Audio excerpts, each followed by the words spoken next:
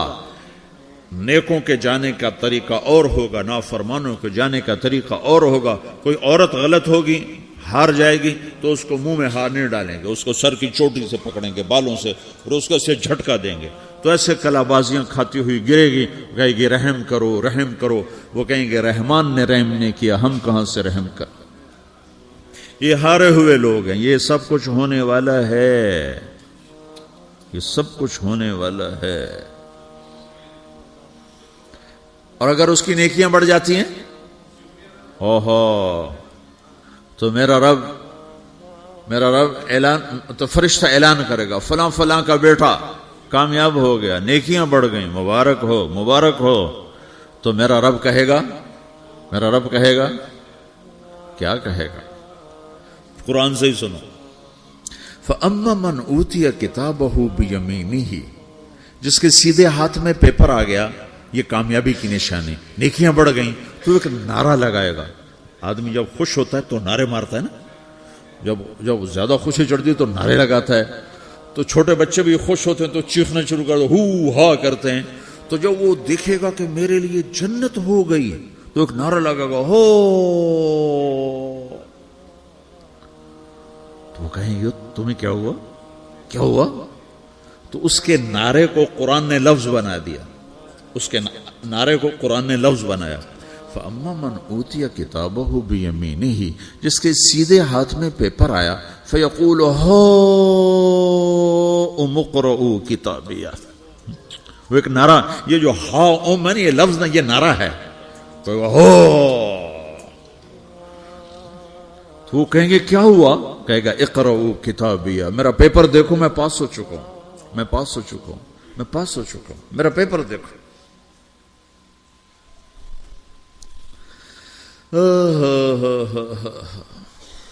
وہ کہے گا تو کیسے پاس ہو گیا؟ کہے گا انی ظننت انی ملاق حسابیہ، مجھے پتا تھا میرا رب پاناما میں میرا ٹیسٹ لے رہا ہے. میں تیاری کرتا رہا، میں خالی ڈالر نہیں جوڑتا رہا، میں تیاری کرتا رہا. تو اب اللہ کا جواب آ رہا ہے. اب اللہ کہہ رہا ہے فَهُوَ فِي عِيشَةٍ رَاضِيَةٍ فِي جَنَّةٍ عَالِيَةٍ قُطُوفُهَا دَانِيَةٌ كُلُوا وَاشْرَبُوا هَنِيئًا بِمَا أَسْلَفْتُمْ فِي الْأَيَّامِ الْخَالِيَةِ. میرے بندے کو جنت مبارک ہو، میرے بندے کو اعلیٰ زندگی مبارک ہو، عالی شان جنت مبارک ہو، جنت کے تحفے، جنت کے پھل مبارک ہوں، جس کے گچھے لٹکے ہوئے تمہارے سروں کے اوپر مبارک ہوں. یا آپ کے انگور کا گچھا اتنا سا ہوتا ہے نا، دیکھیں نا اتنا سا ہوتا ہے، ابھی روزانہ کھانے پر نظر آتا ہے، اتنا سا گچھا ہوتا ہے. تو ایک بدو نے اللہ کے نبی سے پوچھا یا رسول اللہ جنت میں انگور ہیں؟ آپ نے کہا ہیں. وہ کہنے لگا ایک گچھا کتنا بڑا ہوتا ہے؟ تو آپ نے کہا ایک کوا ایک کوا ایک مہینہ سیدھا اڑتا اڑتا اڑتا اڑتا اڑتا جہاں پہنچے گا اتنا بڑا جنت کے انگور کا ایک گچھا ہوگا.